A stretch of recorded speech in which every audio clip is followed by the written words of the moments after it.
Now today we will start with Article 20. अब मैं आपको एक ब्रीफ से डिस्कशन कर देता हूँ कि इंडिया में लॉज होते कैसे हैं generally in context of ex post facto laws.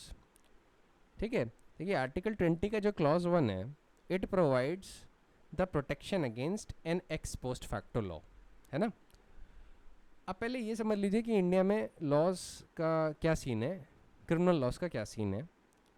देखिए very basically as far as punishment is concerned, कि अगर मान लीजिए पार्लियामेंट ने आज एक लॉ बनाया, ठीक है, आज मान लीजिए उन्होंने बोल दिया कि लेट अस सपोज शराब पीना is a criminal offence all over India, और अगर आप शराब पीते हैं तो आप पनिश किए जाएंगे. ठीक है, लेट अस सपोज 1 मंथ की जेल है.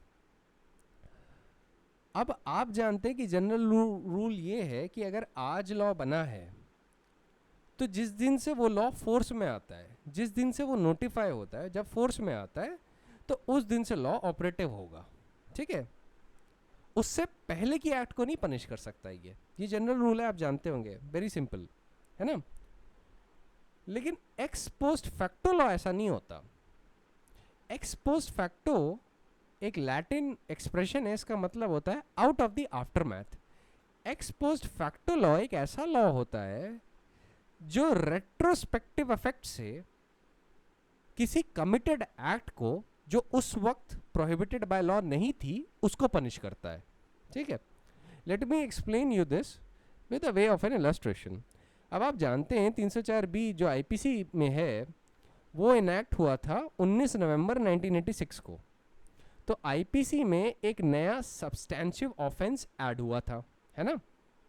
अब मान लीजिए किसी ने डाउरी डेथ कमिट की थी अक्टूबर में, अक्टूबर 1986, है ना.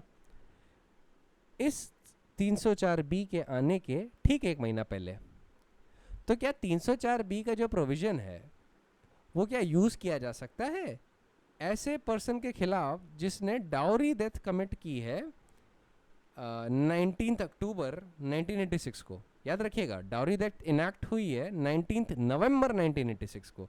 तो क्या 19 अक्टूबर 1986 की एक्ट या 1985 की एक्ट या 1984 की एक्ट इनको पेनलाइज कर सकता है 304B? नहीं कर सकता. Y? Because it was a substantive provision that was added by the parliament.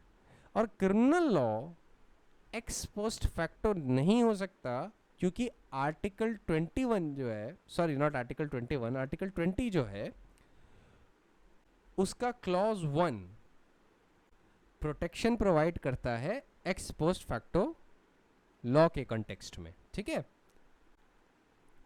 इसका एक और एग्जाम्पल भी हो सकता है कि मान लीजिए लेट अस सपोज आपको मोमोज खाना बहुत पसंद है. एक एग्जाम्पल लेते हैं, एब्सर्ड सा एग्जाम्पल है, ऐसा प्रैक्टिकली होगा नहीं लेकिन theoretically, we are talking theoretically ऐसा हो सकता है कि लेट अस सपोज आपको मोमो खाना बहुत पसंद है. ठीक है, अब पार्लियामेंट क्या करती है, आपने मान लीजिए मोमो खाया है आज की डेट में 2021 में आपने मोमो खाया. ठीक, पार्लियामेंट 2022 जनवरी में क्या करती है, एक लॉ बना देती है और कहती है कि मोमो खाना is now a punishable offence, वो क्रिमिनल ऑफेंस है. ठीक है, और उस लॉ में लिख देती है कि लॉ तो हमने आज इनैक्ट किया है पर जो 2020, 19, 18 और आज से पहले जितने भी इवेंट्स हैं जिसमें लोगों ने मोमो खाया है उन सबको पेनलाइज किया जाएगा और सबके लिए जेल टर्म होगा. ठीक है, सबको क्रिमिनली प्रोसिक्यूट किया जाएगा और क्रिमिनली पनिश किया जाएगा. ये लॉ बनाया है, लॉ बना है 2022 में, पनिश कर रहा है अपने इनैक्टमेंट से पहले की क्रिमिनल ऑफेंसेस को, है ना. क्रिमिनल ऑफेंस तो अब क्रिएट हुआ ना, पहले तो क्रिमिनल ऑफेंस था नहीं. तो अपने इनैक्टमेंट के पहले के ऑफेंसेस को, मतलब for the sake of discussion we are calling it an offence, कि अपने इनैक्टमेंट से पहले की एक्ट्स को और फैक्ट्स को वो पनिश कर रहा है जो उस लॉ के हिसाब से ऑफेंस है ना.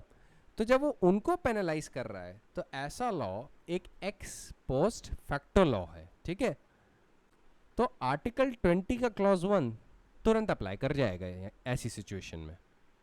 ऐसे में सुप्रीम कोर्ट बोलेगा कि लॉ तो आज बना है 2022 में और आप पनिश कर रहे हो 2021 की एक्ट्स को, और उस टाइम पे ये एक्ट्स जो थी they were not prohibited by law.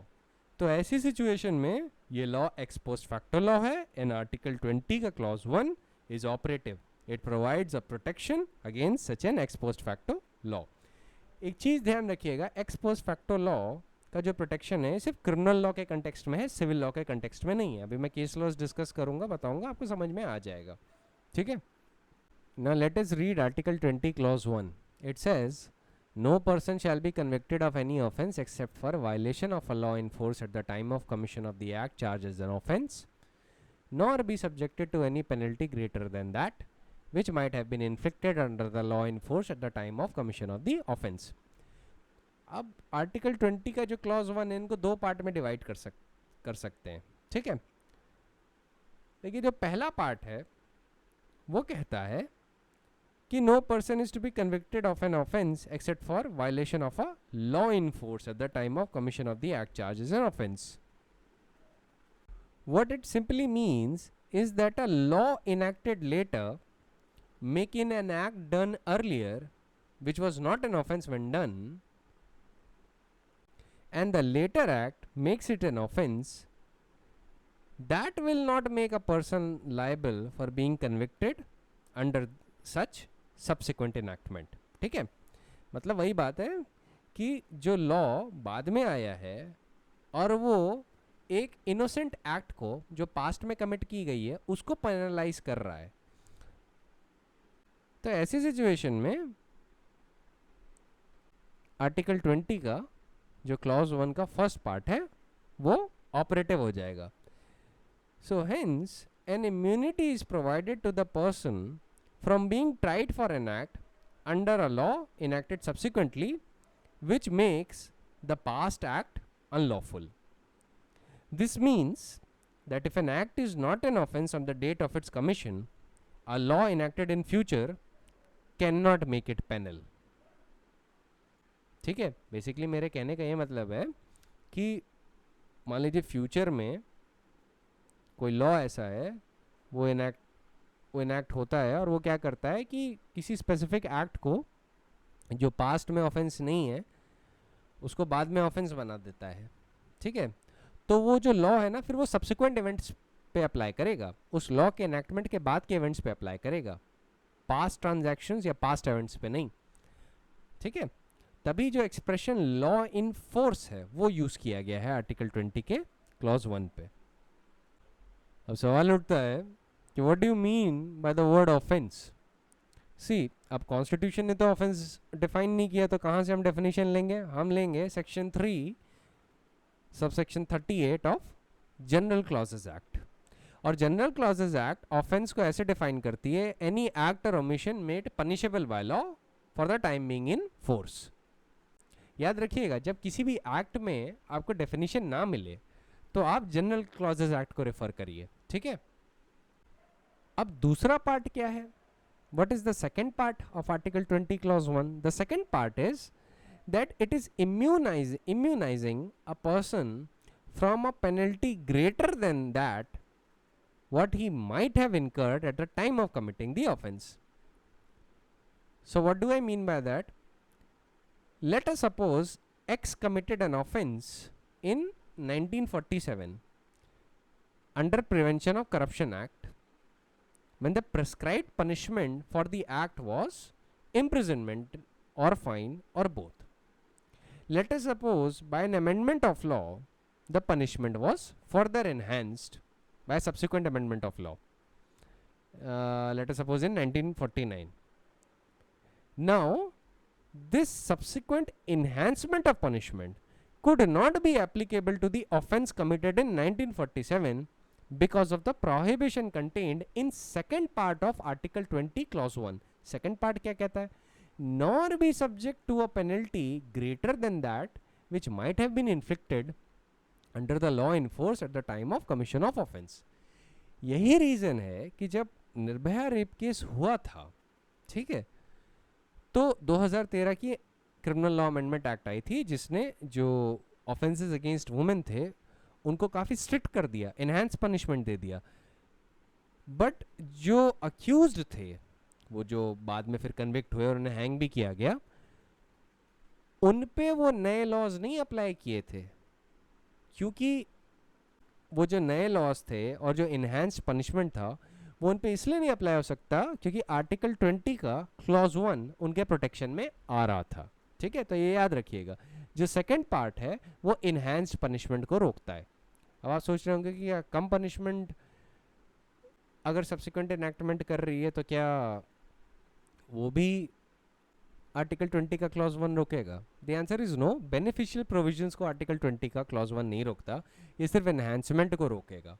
For the enhancement of the penalty उसको रोक देगा। अगर सब्सिक्वेंट इनैक्टमेंट के थ्रू किया जा रहा है तो उसको वो रोक देगा। ठीक है, लेकिन रिडक्शन ऑफ इम्प्रिजनमेंट या कोई भी बेनिफिशियल प्रोविजन उसको आर्टिकल 20 का क्लॉज 1 उसका सेकंड पार्ट नहीं रोकता। ठीक है, तो अभी सेकंड पार्ट पे हम लोग बाद में एलैबोरेट करेंगे, अभी वापस फर्स्ट पार्ट पे आ जाते हैं।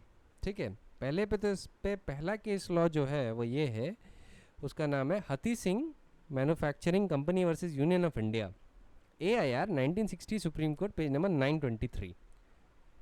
इसमें सुप्रीम कोर्ट ने बताया था कि article 20 clause 1 does not bar a civil liability being imposed retrospectively.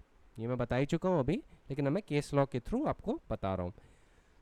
An act passed in जून 1950, इस केस में क्या हुआ था कि an act passed in June 1957 imposed on the employers closing their undertaking a liability to pay compensation to their employees since November 28, 1956. This liability, according to the Supreme Court, could be enforced by coercive process leading to imprisonment in case of failure to discharge it. Supreme Court very categorically held that the liability imposed by law was a civil liability which was not an offense, and so Article 20 Clause 1 could not apply to the liability for the period of November 28, 1956 to June 1957. ये case है आपका हथी Singh manufacturing company versus union of India. तो हमें इससे ये principal मिल जाता है, ये वही प्रिंसिपल है जिस पे आपको फोकस करना है कि सिविल लाइबिलिटी को अगर कोअर्सिव या इम्प्रिजनमेंट के मेथड से इम्पोज किया जा रहा है in case of failure of a party to discharge that civil liability, then the protection of Article 20 Clause 1 does not apply.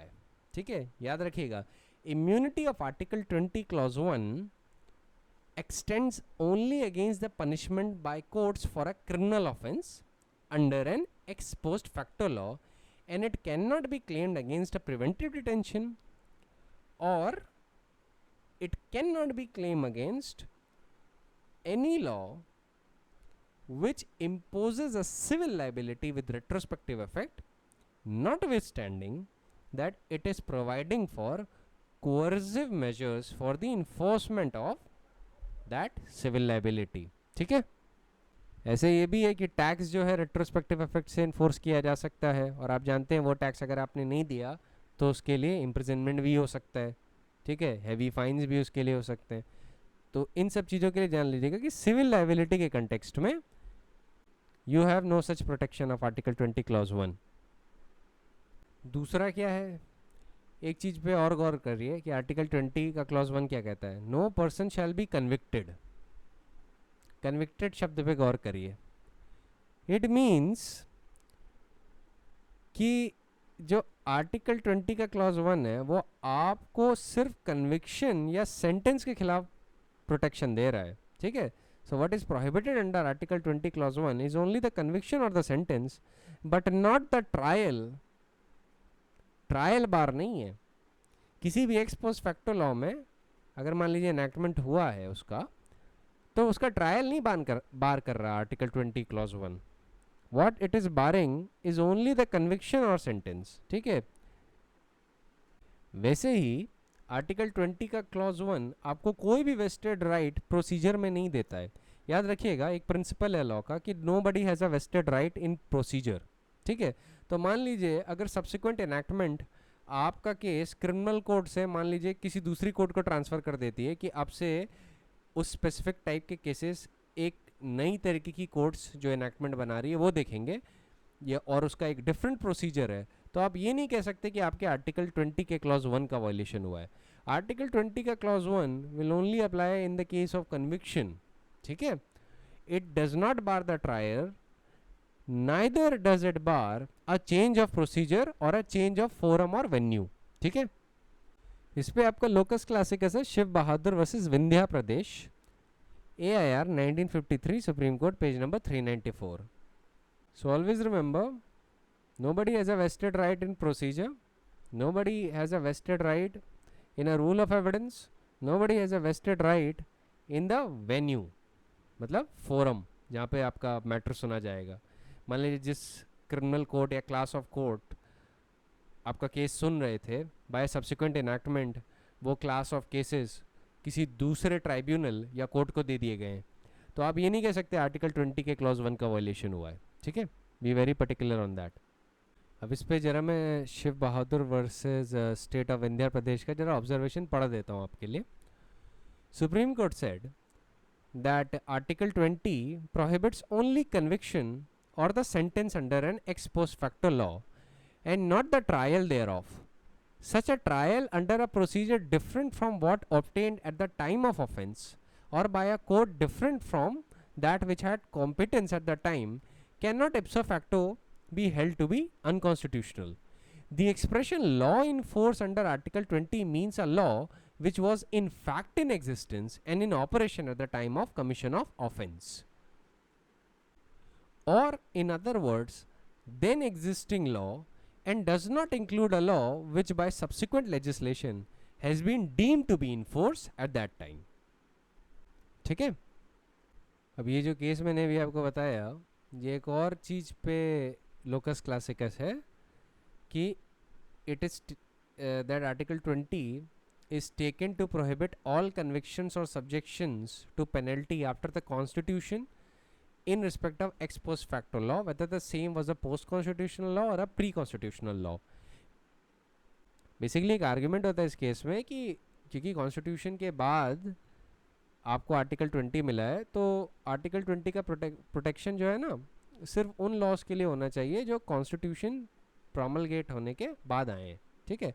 Supreme court ने नलिफाई कर दिया था इस आर्ग्यूमेंट को और बोल दिया था कि अगर वर्ड को उसकी natural meaning they, so it means that article 20 applies in respect of ex post facto laws whether same was post constitutional or pre constitutional law. article 20 ऐसा कोई डिफरेंस नहीं क्रिएट कर रहा, article 20 clause 1 स्पेसिफिकली। दूसरा point ये था, मैं बोल चुका हूँ लेकिन फिर भी मैं बता रहा हूँ एक लाइन में, कि लॉ इन फोर्स का जो एक्सप्रेशन है उसके अंदर deem to be in force नहीं यूज होगा। इसका मतलब है लॉ फैक्चुअली ऑपरेशन में होना चाहिए, डीमिंग फिक्शन से काम नहीं चलेगा, ठीक है। It is very important. कभी कभी लेजिस्लेचर एक्ट का अमेंडमेंट करके लिख देता है कि ये मान लिया जाए कि एक डीमिंग फिक्शन क्रिएट कर लिया जाए कि पास्ट में भी ये एक्ट ऑफेंस थी। सुप्रीम कोर्ट ने कहा ये dimming fiction would not be operative. Law in force का जो एक्सप्रेशन है इसका सीधा सा मतलब है the law must actually B in force और फैक्चुअली बी इन फोर्स, ठीक है। डीमिंग फिक्शन नहीं चलेगा यहाँ पे। अब नेक्स्ट केस पे आ जाते हैं, Sajjan Singh versus state of Punjab. Citation is AIR 1964, Supreme Court, page number 464. अब इसका थोड़ा बैकग्राउंड दे देता हूँ। Now in order to punish some corrupt government officers, Parliament enacted Prevention of Corruption Act, which creates the offence of criminal misconduct. Under Section 5, subsection 3, it creates a presumption to the effect that if the government servant for corruption has in its possession a property or asset which were wholly disproportionate to his known sources of income, and if he cannot explain the same satisfactorily, then he is guilty of criminal misconduct. This section 5 subsection 3 was challenged before the Supreme Court in this case. This case का मतलब कौन सा case? Sajjan Singh versus state of Punjab. और argument ये लिया गया था कि आर्टिकल 20 क्लॉज 1 का वायलेशन है। और ये जो प्रिवेंशन ऑफ करप्शन एक्ट है ना, ये 1947 वाली प्रिवेंशन ऑफ करप्शन एक्ट है, ठीक है। जो current prevention of corruption act है, जो अभी लॉ इन फोर्स है, वो है आपका prevention of corruption act 1988। Sajjan Singh versus state of Punjab में कौन सी प्रिवेंशन ऑफ करप्शन एक्ट का सेक्शन और सब सेक्शन चैलेंज हुआ था? प्रिवेंशन ऑफ करप्शन एक्ट 1947, ठीक है। जो नई प्रिवेंशन ऑफ करप्शन एक्ट है उसमें क्रिमिनल मिसकॉन्डक्ट आपको सेक्शन 13 में मिलेगा, ठीक है। 1988 की जो प्रिवेंशन ऑफ करप्शन एक्ट है उसका सेक्शन 13 देखेगा, उसमें क्रिमिनल मिसकॉन्डक्ट है। खैर, nevertheless we get back to the case law. तो section 53 was challenged before the supreme court. ये आर्ग्यूमेंट लिया गया था कि section 5 subsection 3 speaks of the accused being in possession of pecuniary resources or property disproportionate to his known sources of income. Only the pecuniary resources or property acquired after date of the act is meant. ये argument लिया गया था, ठीक है। Basically क्या बोला है कि सेक्शन 5 का सबसेक्शन 3 जो है वो बेसिकली ये बता रहा है कि एक्ट के इनेक्टमेंट के बाद, प्रोविजन के एनेक्टमेंट के बाद, अगर कोई accused person is in possession of a pecuniary resources or a property disproportionate to his known source of income, तो the pecuniary resources or property acquired after the date of enactment is meant, मतलब provision के आने के बाद की बात हो रही है, उससे पहले की नहीं। And to think otherwise would be to give an act a retrospective operation and for that there is no justification. ये आर्ग्यूमेंट लिया गया था, ठीक है। फिर से मैं सिंप्लीफाई करके आर्ग्यूमेंट बता दूं। आर्ग्यूमेंट बेसिकली ये लिया गया था कि भाई जब से सेक्शन 5 का सबसेक्शन 3 ऐड हुआ है, हम उसके बाद की बात करेंगे, ठीक है। जो प्रिजम्पशन जो ऐड हुआ है ना, हम उसके बाद की बात करेंगे। और वही प्रॉपर्टी सेक्शन 5 के सबसेक्शन 3 की कैटेगरी में आएगी जो क्या कहते हैं, इस लॉ के एडिशन के बाद एडिशन हुआ है उस प्रॉपर्टी का, ठीक है। So basically only that pecuniary resources or property acquired after the date of the act is covered by that section, not any property or pecuniary resources which have been acquired before this act was operative. और फिर बोला गया कि अगर ये ऐसा argument आपने नहीं माना तो ये एक्ट को रेट्रोस्पेक्टिव ऑपरेशन देना होगा। सुप्रीम कोर्ट ने इस आर्ग्यूमेंट को रिजेक्ट कर दिया और बोला कि that to take into consideration the pecuniary resources or property in possession of the accused or any other person in this behalf which are acquired before the date of the act is in any way not giving the act a retrospective operation, ठीक है। वो किसी भी तरीके से act को retrospective operation नहीं दे रही है। कोर्ट ने सीधे बोला a statute cannot be said to be retrospective because the part of the requisites of its action is drawn from a time antecedent to its passing. एक दूसरा और आर्ग्यूमेंट लिया गया था। वो आर्ग्यूमेंट ये था कि सेक्शन 5 का subsection 3 creates a new offence in discharge of official duty, hence article 20 clause 1 applies. According to the supreme court, section 5 subsection 3 of Prevention of Corruption Act 1947 did not create a new offence. Court simply stated that it merely prescribes a rule of evidence for the purpose of proving the offence of criminal misconduct as is defined under section 5 subsection 1, for which an accused person is already under trial. When there is such a trial, which necessarily must be in respect of the act committed after the Prevention of Corruption Act came into force, section 5 subsection 3 places in the hands of prosecution a new mode of proving an offence with which an accused has already been charged. So basically Supreme Court ने बोला that is a presumption. Presumption is a rule of evidence, and rule of evidence by itself cannot said to be adding a new offence. ठीक है, वो कोई नया offence नहीं बना रहा है। So this is a locus classicus, इसका ध्यान रखिएगा। पूछा जाए, देखिए आर्टिकल 20 वैसे शॉर्ट नोट में पूछा जाता है, लेकिन मैं आराम से डिटेल में इसलिए डील कर रहा हूँ जिससे आपको कोई दिक्कत ना हो। अब एक दो केस लॉ बता देता हूँ in context of second part of article 20 clause 1, ठीक है। सेकंड पार्ट क्या है कि nor be subject to a penalty greater than that which might have been inflicted under the law in force at the time of commission of offence. इस पे जो पहला case है वो है case Satwant Singh versus state of Punjab. Citation is AIR 1960 supreme court page number 266। इसमें section 420 of the IPC को लेके एक बात थी. अब सेक्शन 420 ऑफ द आईपीसी में कोई मिनिमम सेंटेंस ऑफ फाइन नहीं बताया गया है, ठीक है. तो मतलब fine amount could be unlimited.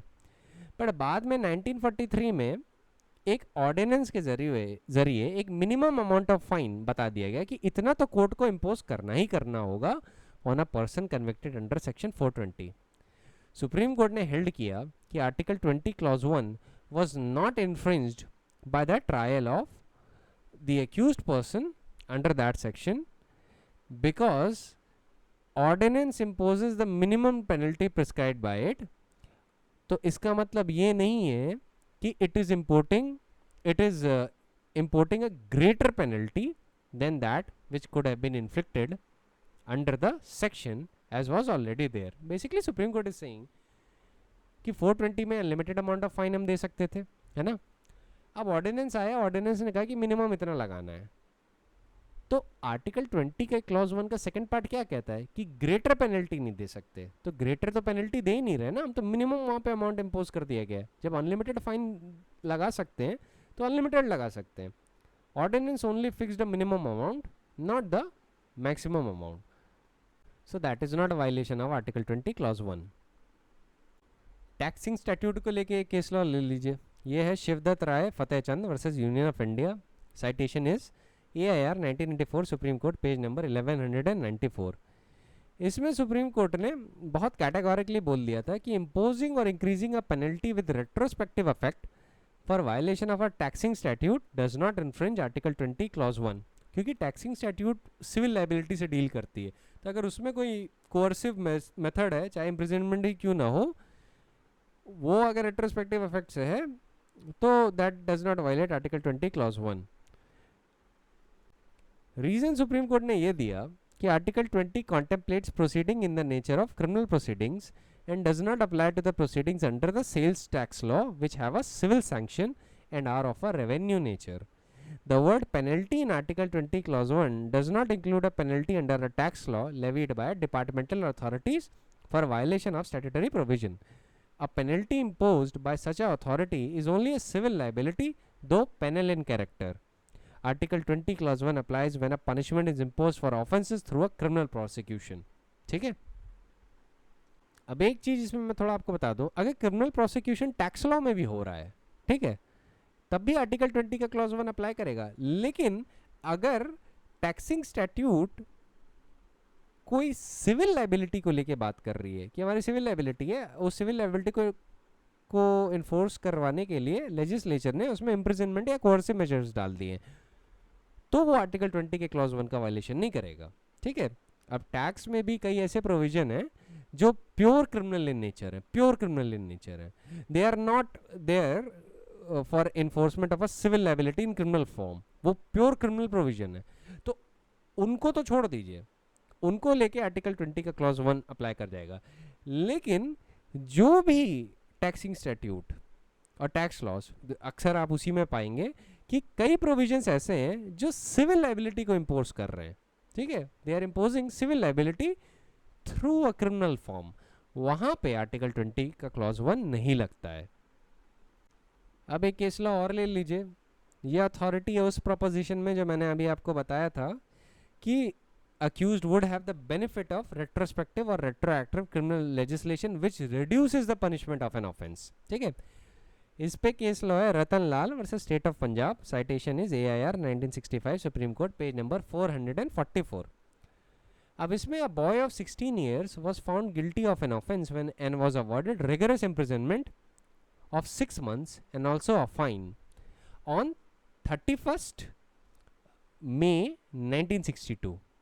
His appeal was dismissed by the Sessions Judge on 22nd September 1962 and by the High Court on 27th September 1962.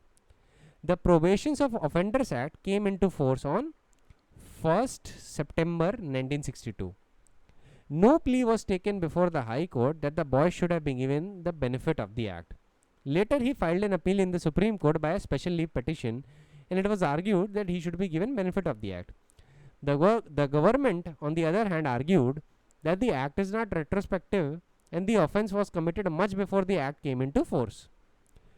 Supreme Court disagreed with the government's contention and observed that an ex post facto law which only mollifies the rigor of criminal law does not fall within the said prohibition, that is Article 20 Clause 1. If a particular law makes a provision to the effect through retrospective in operation, it will be valid. अच्छा, supreme court ने जो expression use किया है वो है मॉलिफाई, MOLLIFIES. Supreme Court said, but an ex post facto law which only mollifies the rigor of criminal law does not fall within the prohibition of Article 20 Clause 1. मतलब beneficial criminal legislation जो sentence को reduce करते हैं वो retrospective effect से apply किए जा सकते हैं. Mollify करने का मतलब होता है to make somebody feel less angry or upset. ठीक है, तो ऐसे ही सुप्रीम कोर्ट ने इस केस में रूल किया कि the beneficent construction required that even an ex post facto law of the type involved here ought to be applied to reduce the punishment of the young offender in this case. ठीक है, अब जरा article 20 के second clause पे आ जाते हैं. That is no person shall be prosecuted and punished for the same offence more than once. इसको पूरा ही मार्क कर लीजिए, साथ में प्रोसिक्यूटेड एंड पनिश को तो खास तौर से. अब ये जो प्रोविजन है it is very similar to the Fifth Amendment of the United States Constitution. Fifth Amendment of the United States Constitution बोलता है कि no person shall be subject for the same offense or be put twice in jeopardy of his life or limb. तो जो हमारा जो article 20 का clause 2 है, it is a recognition of the doctrine of nemo debet bis vexare pro una adem causa. It means a man must not be put twice in the peril for the same offense. अब because of the effect of fifth amendment of the United States वहाँ पे तो second punishment ही bar नहीं है, but second trial is also bar. ठीक है, पर हमारा जो आर्टिकल 20 का क्लॉज 2 है वो थोड़ा नैरो इन स्कोप है. ठीक है, it is narrower than English और the American rule against double jeopardy. क्योंकि जो इंग्लिश और जो अमेरिकन रूल है वो थोड़े वाइडर इन कॉन्टेक्स्ट में ये है कि वो ट्रायल भी बार करते हैं even if the person is acquitted. वो लोग ऑट्रोफाइस अक्विट और ऑट्रोफाइस कन्विक्ट दोनों रिकॉग्नाइज करते हैं. बट इंडियन कॉन्स्टिट्यूशन का आर्टिकल 20 क्लॉज 2 सिर्फ और सिर्फ प्रिंसिपल ऑफ ऑट्रोफाइस कन्विक्ट को रिकॉग्नाइज करता है, पर ऑट्रोफाइस अक्विट को रिकॉग्नाइज नहीं करता. ठीक है, in Britain and USA autrefois convict or autrefois acquit दोनों ऑपरेटिव होते हैं और second trial is barred even when the accused has been acquitted at the first trial for that offence. In India, the rule of atrophies acquit is not incorporated in Article 20 Clause 2. Basically, it means कि let us suppose we take first illustration and after that we'll take second illustration to explain this concept. पहले illustration में there is a person A, उसको एक offense के लिए prosecute किया गया और punish कर दिया गया. ठीक है, अब उसको दोबारा same offense के लिए prosecutor punish नहीं किया जा सकता because Article 20 Clause 2 will apply. ठीक है, बिकॉज नीमो डेबिट बिस वेक्सारे का प्रिंसिपल भी अप्लाई कर जाएगा और डबल जेपर्टी की डॉक्ट्रिन अट्रैक्ट हो जाएगी. So he can validly claim article 20 clause 2. लेकिन अगर मान लीजिए हम दूसरा इलस्ट्रेशन अब लेते हैं कि एक पर्सन है ए, उसने एक ऑफेंस कमिट किया, कोर्ट ने जजमेंट दिया कि he is not guilty and he should be acquitted. ठीक है, अब मान लीजिए उसको सेम प्रोविजन के लिए प्रोसिक्यूट किया जा रहा है, सेम एक्ट के लिए प्रोसिक्यूट किया जा रहा है फिर से, तो आर्टिकल 20 का क्लॉज 2 यहाँ पे नहीं आएगा बिकॉज यहाँ पे प्रोसिक्यूटेड एंड पनिश्ड का क्राइटेरिया नहीं फुलफिल हो रहा है. यहाँ पे द पर्सन वाज एक्विटेड तो उसको पनिशमेंट तो मिला नहीं है ना. हमारे प्रीवियस इलस्ट्रेशन में he was prosecuted and punished, तो अगर उसे दूसरी बार फिर प्रोसिक्यूटर पनिश करेंगे तो ऑट्रोफाइस कन्विक्ट और डबल जेपर्टी की डॉक्ट्रिन का वायलेशन होगा. लेकिन जहाँ पे एक पर्सन को प्रोसिक्यूट किया गया और उसे अक्विट कर दिया गया because the evidence was not sufficient और सम और द अदर रीजन, कोर्ट कहता है ये इन्वॉल्व नहीं था, तो उसके दोबारा प्रोसिक्यूशन पे बार नहीं है and he may be in subsequent trial be punished as well. तो आर्टिकल 20 का क्लॉज 2 उसी पे अप्लाई होता है. वैसे एक बात आपको बता दूं, practically this will not happen. Article 20 का क्लॉज 2 बताने के लिए मैं इलस्ट्रेशन यूज कर रहा हूँ. Practically this will not happen because section 300 of the CRPC would be in operation. वो ऑट्रोफाइस अक्विट और ऑट्रोफाइस कन्विक्ट दोनों को रिकॉग्नाइज करता है, ठीक है। आर्टिकल 20 का क्लॉज 2 सिर्फ ऑट्रोफाइस कन्विक्ट को रिकॉग्नाइज करता है, while section 300 of the CrPC recognises both autrefois convict and authorize acquit. So for article 20 clause 2 both prosecution and punishment should coexist. Very important, याद रखिएगा, both prosecution and punishment should coexist. तभी and शब्द का use किया गया और नहीं, and की वजह से दोनों कंडीशन को एग्जिस्ट करना पड़ेगा. A prosecution without punishment would not bring the case within article 20 clause 2. ऐसे ही section 26 of the general clauses act 1897 भी डबल जेओपर्डी के एक कॉन्सेप्ट को रिकॉग्नाइज करता है. वो कहता है where an act or omission constitutes an offence under 2 or more enactments then the offender shall be liable to be prosecuted and punished under either or any of those enactments but shall not be liable to be punished twice for the same offence. तो section 26 article 20 clause 2 and section 300 CrPC, ये तीनों ही इनका combined effect क्या होता है? इनका combined effect ये होता है ये डबल जेओपर्डी के खिलाफ बार करते हैं. और इसमें जो सबसे वाइडेस्ट प्रोटेक्शन दिया है वो सेक्शन 300 ऑफ द सीआरपीसी ने दिया है, क्योंकि वो ट्रायल भी बैन कर देता है. It bars the trial as well and it recognizes both autrefois acquit and autrefois convict. अब याद रखिएगा, preventive detention is not within the category of prosecution and punishment, ठीक है. तो प्रिवेंटिव डिटेंशन में आर्टिकल 20 का क्लॉज 2 नहीं apply होगा. और मान लीजिए law provides for enhanced punishment in certain situations और सुपीरियर एपेलेट या रिविजनल अथॉरिटी पनिशमेंट इनहैंस कर देती है किसी कॉन्विक्ट का, तो वो भी आर्टिकल 20 के क्लॉज 2 का वायलेशन नहीं कहलाएगा. अब ये जो एक्सप्रेशन है सेम ऑफेंस, इसका क्या मतलब है? Expression same offence means an offense whose ingredients are the same. Agar offenses are distinct, have different ingredients, then there is no question as to the applicability of the rule of double jeopardy. ठीक है? Be very clear on that. Same offense का मतलब है एक ही offense है और उसके ingredient same है. लेकिन अगर offense distinct है, उनके ingredients भी distinct है, then there is no question of the rule of the applicability of double jeopardy. ठीक है?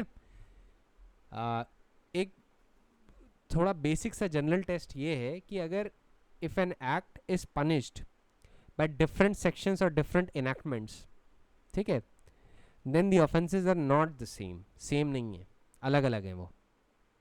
ठीक है, याद रखिएगा. ये जनरल रूल है. ये नहीं कह रहा हूँ कि 100% इसकी एप्लीकेबिलिटी होती है, but it is a general rule.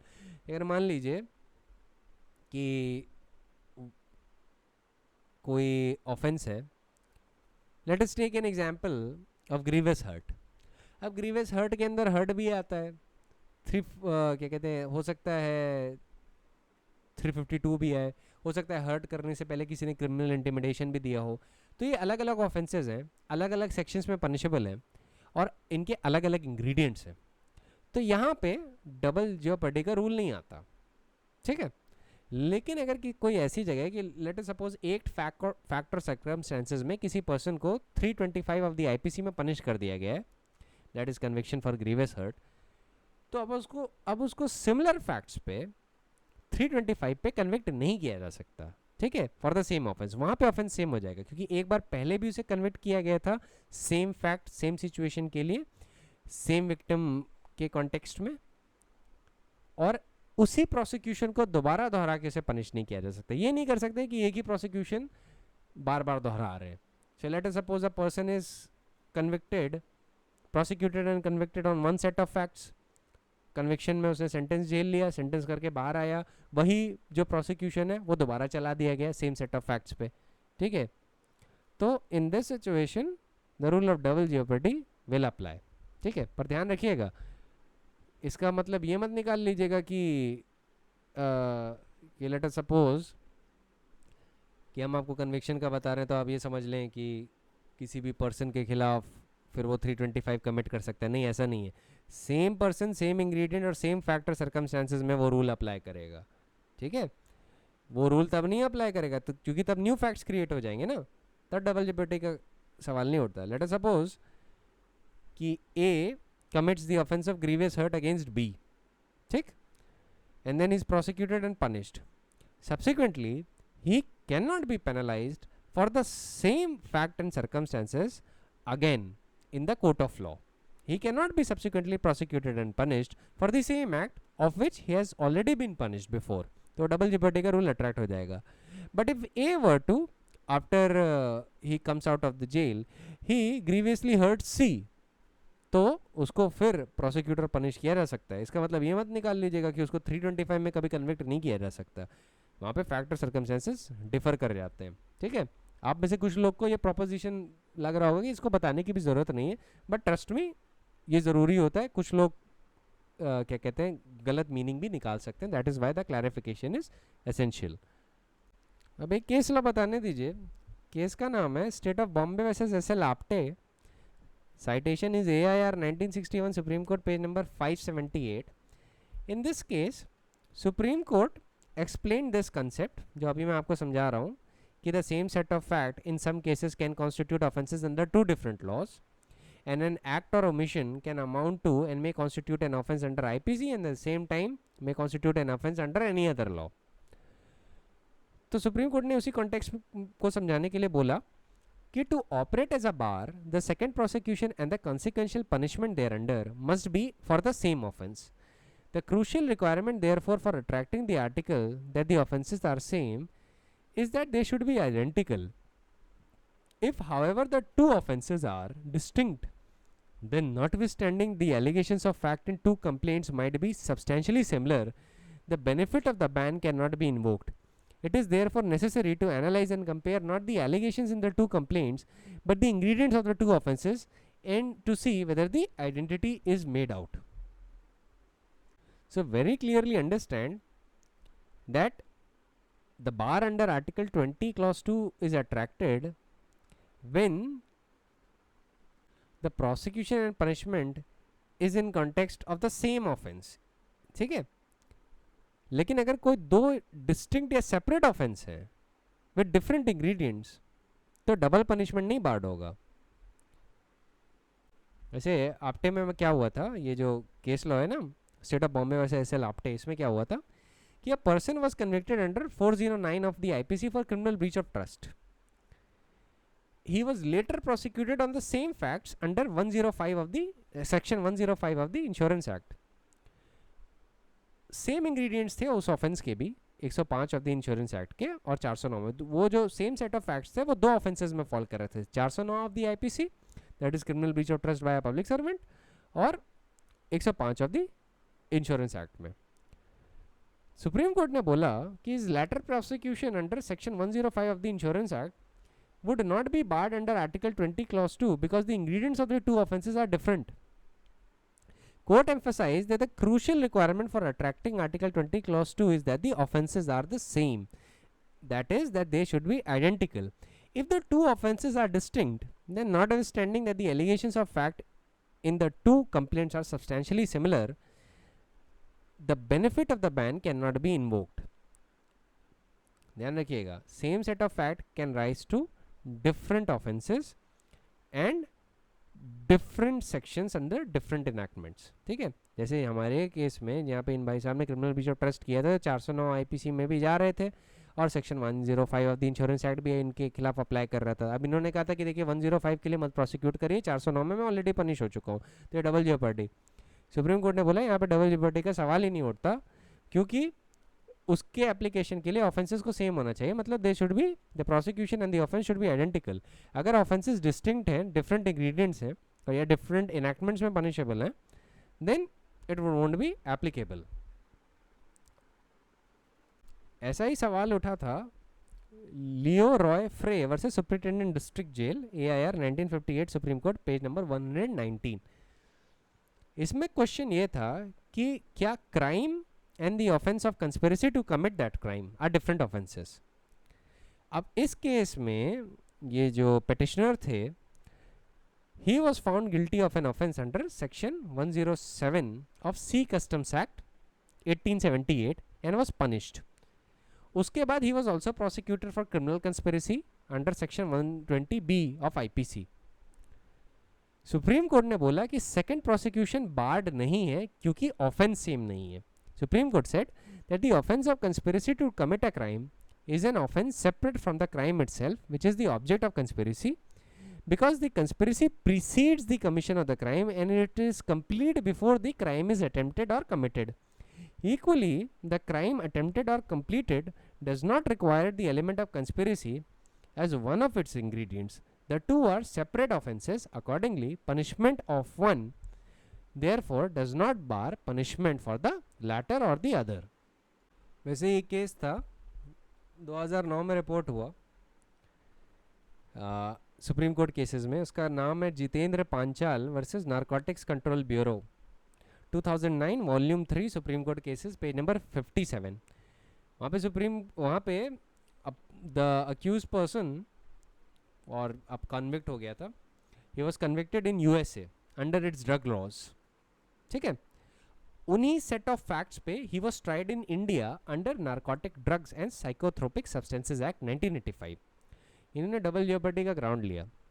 Supreme Court held that the application of principle of double jeopardy would not apply since the offenses in USA and India were distinct and separate even though the facts are same.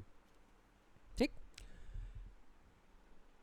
वैसे एक case और बताता हूँ. Union of India versus Sunil Kumar Sarkar. Citation is AIR 2001 Supreme court, page number 1092. इसमें क्या था, इसमें the employee of the border road organisation was court martialled and was found to be guilty of the charges framed against him and was sentenced to rigorous imprisonment for 1 year. After that he was dismissed from service under the service rules. आपको पता ही है, एक बार आप convict हो गए service से आप dismiss हो जाएंगे उसके बाद. ठीक है, अब इन्होंने बोला कि भाई एक जगह आपने हमको सजा दी, कोर्ट मार्शल किया, दूसरी जगह आपने हमें सर्विस से भी डिसमिस कर दिया, ये तो डबल जेओपर्डी है. सुप्रीम कोर्ट ने क्या बोला, सुप्रीम कोर्ट ने बोला डबल जेओपर्डी नहीं है under article 20 clause 2 because the two proceedings operated in two different fields even though crime or misconduct might arise of the same act. The two proceedings did not overlap. Court martial proceedings dealt with penal aspect of the misconduct while proceedings under service rule dealt with disciplinary aspect of the misconduct. तो आप निकाल लिए गए अपने उस act के pursuance में, तो एक जगह आप पनिश हुए, जेल टर्म हुआ, और उसके बाद सर्विस रूल एप्लीकेबल हो गए और उन्होंने आपको निकाल दिया. यहाँ पे डबल जेओपर्डी का सवाल ही नहीं उठता. मैं आपको हमेशा बताता रहता हूँ ना कि सिविल फॉल आउट भी होते हैं, ऐसे ही होते हैं सिविल फॉल आउट. एक चीज़ याद रखिएगा कि आर्टिकल 20 का क्लॉज 2 डिपार्टमेंटल प्रोसीडिंग्स पे अप्लाई नहीं करता. तो अगर किसी एम्प्लॉई को पनिश किया जा रहा है because of conviction in a court of law, तो वो डबल जेओपर्डी में नहीं आएगा. Let us suppose in a department proceeding an employee is reduced in service और dismissed from service and previously he was convicted for the same act by the court of law by jail term. यहाँ पे double jeopardy का सवाल ही नहीं उठता. इसमें मैं आपको एक केस बताता हूँ, state of Haryana versus Balwant Singh, AIR 2003 supreme court, page number 1253.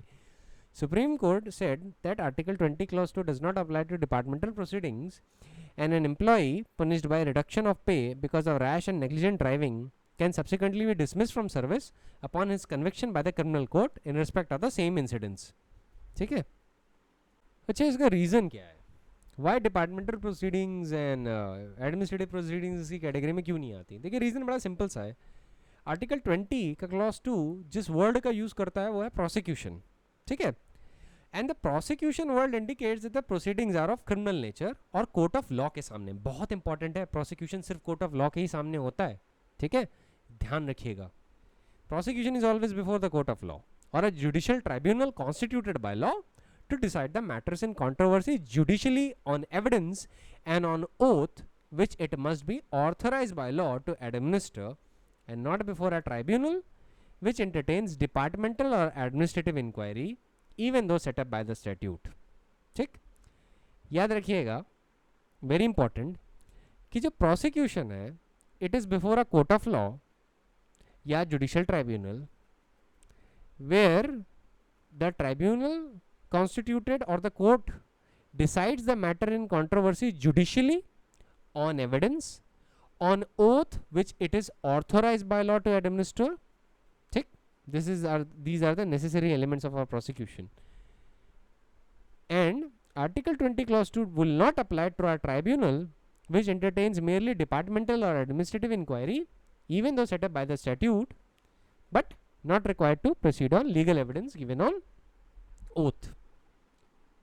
वहाँ पे oath देने की ज़रूरत नहीं होगी. अब ध्यान रखिएगा कि जनरली एडमिनिस्ट्रेटिव इंक्वायरीज में वो जुडिशियल प्रोसीडिंग्स कहलाती हैं. जब इंक्वायरी ऑफिसर इंक्वायर कर रहा होता है, डिसाइड कर रहा होता है कि डिसमिस करना है या नहीं करना है या जो भी करना है, वो प्रोसीडिंग जुडिशियल होती है, बट वो है एडमिनिस्ट्रेटिव या डिपार्टमेंटल. तो वहाँ पे उसे प्रोसिक्यूशन नहीं कहा जा सकता, because a necessary element that is missing is before a court of law. ठीक. अब आर्टिकल 20 में जो वर्ड्स हैं वो बहुत स्पेसिफिक हैं, तो उसको स्पेसिफिक कंटेक्स्ट में रखा जाता है. तो ये सिर्फ प्रोसिक्यूशन वर्ड होने की वजह से ये रूल है. ठीक है.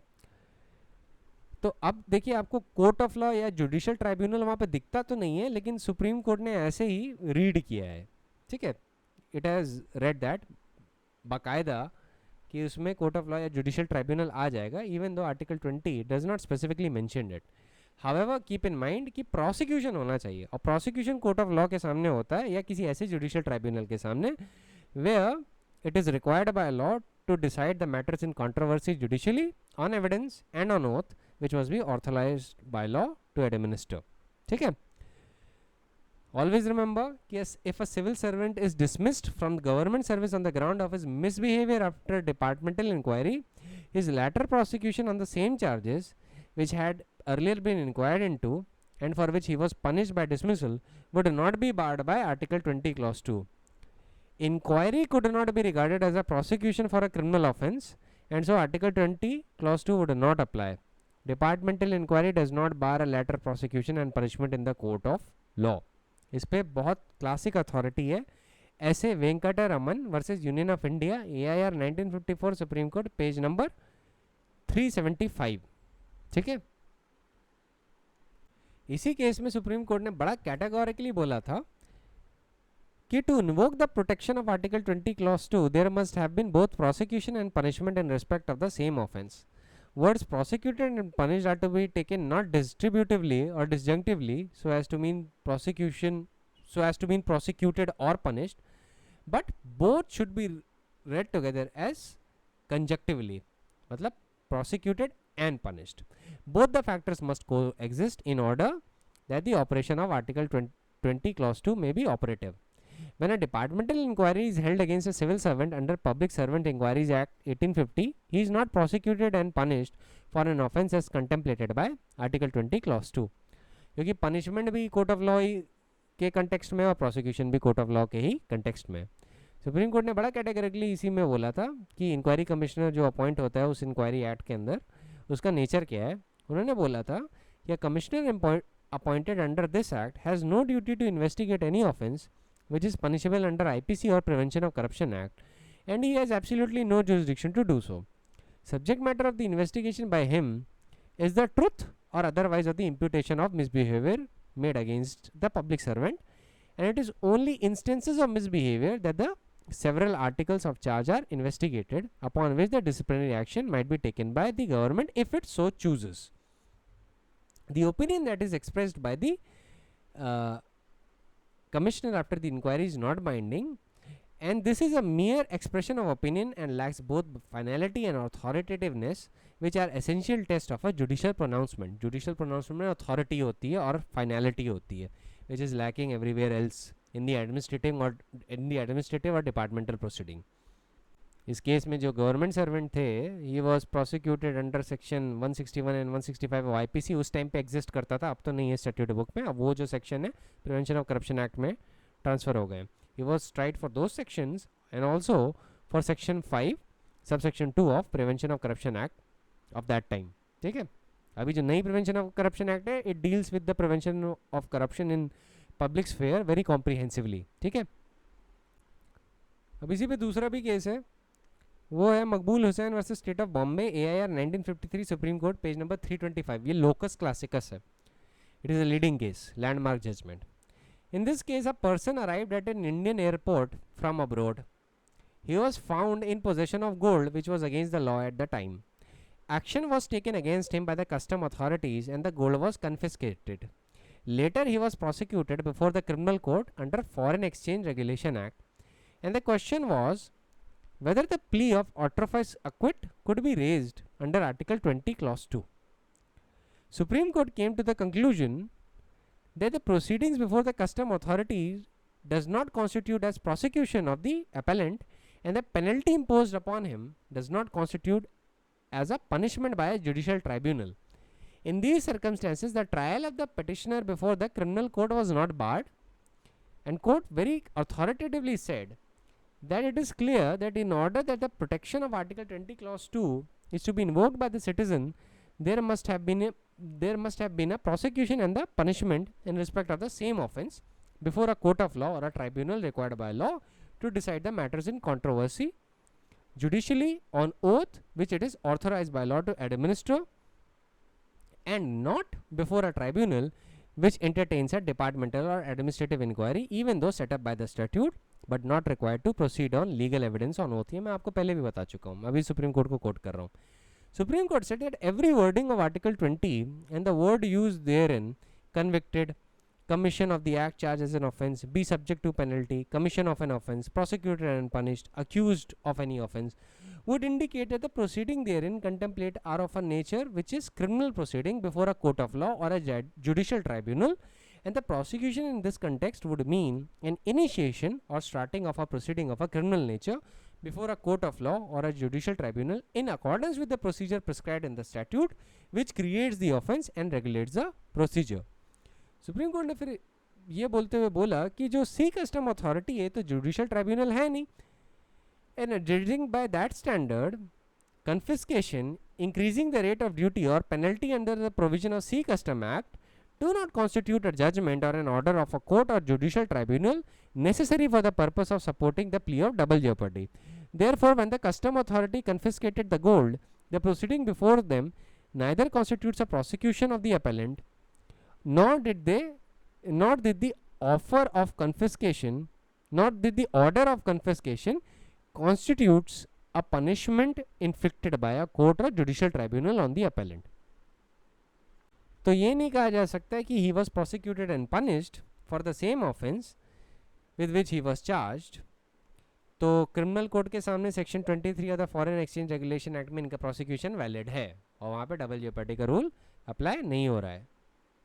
एक चीज़ याद रखिएगा कि जो एडजुडिकेटरी अथॉरिटीज़ हैं जो फंक्शन कर रही हैं फॉरेन एक्सचेंज रेगुलेशन एक्ट में, these are not functioning as a criminal court.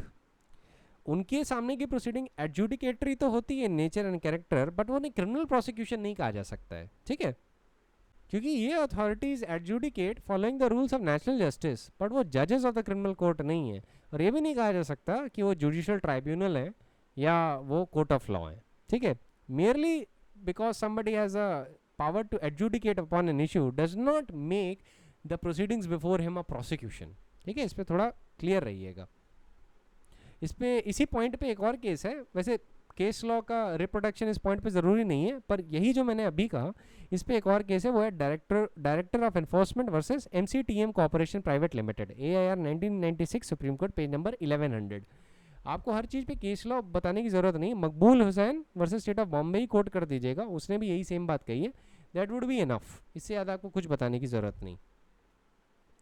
वैसे एक चीज़ का ध्यान रखिएगा कि अगर मान लीजिए पेमेंट ऑफ सेल्स टैक्स के लिए कोई पेनल्टी लेवी की जा रही है, so that also does not amount to a prosecution before a criminal court. वैसे ही मान लीजिए लेट अस सपोज कुछ लोग इलीगली इमिग्रेट कर लेते हैं तो उनका प्रोसिक्यूशन भी होता है, जेल में भी रखे जाते हैं, उसके बाद उन्हें डिपोर्ट भी कर दिया जाता है, तो वो भी डबल जेपर्डी नहीं कहलाता है, ठीक है. इस पे जो केस लॉ है वो मैं क्या कहते हैं इब्राहिम वज़ीर का जजमेंट है, ये मैं आपको बता चुका हूँ आर्टिकल 19 के भी कंटेक्स्ट में. इब्राहिम वज़ीर versus state of Bombay, AIR 1954, supreme court, page number 229. इसमें कोर्ट ने बड़ा कैटेगरिकली बोला था कि for the breach of permit rules under the influx from Pakistan control act, punishment through a court and the removal of the person from India through a direction of the government of India does not constitute as double jeopardy, as the latter does not involve a second prosecution. ठीक है, याद रखिएगा article 20 के clause 2 का scope बहुत limited है. ये वो भी प्रोसीडिंग बार नहीं करता which are initiated by the civil court for the disobedience of its injunction, ठीक है। वो क्रिमिनल प्रोसीडिंग भी साथ में यूज हो सकती है for the violation of the order which is duly promulgated by public servant, साथ में इंजंक्शंस को लेके और कंटेम्प्ट ऑफ कोर्ट को लेके जो प्रोसीजर है वो भी चलाए जा सकते हैं, बिकॉज दीज प्रोविजंस सिविल जो डिसोबीडियंस के लिए जो पेनल्टी है, जो जेल टर्म है, वो प्रोसिक्यूशन नहीं कहलाता और contempt of court is quasi criminal in nature, ठीक है। इस पे आपका वैसे केस लॉ बहुत है, लेकिन there is no need to mention these case laws, ठीक है।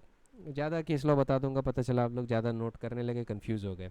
एक केस लॉ बताता हूँ, फॉरेन एक्सचेंज से लेके लोकस क्लासिकस है। इट इज़ थॉमस दाना versus state of Punjab, AIR 1959, supreme court, page number 375। इसमें क्या फैक्ट थे, इसमें फैक्ट बताने ज़रूरी है ना, लोकस क्लासिकस को लेके सवाल आ सकता है। इसमें ये थे कि इसमें appellant sought to take out some foreign exchange from India which was confiscated by custom authorities after following due procedure under Sea Custom Act।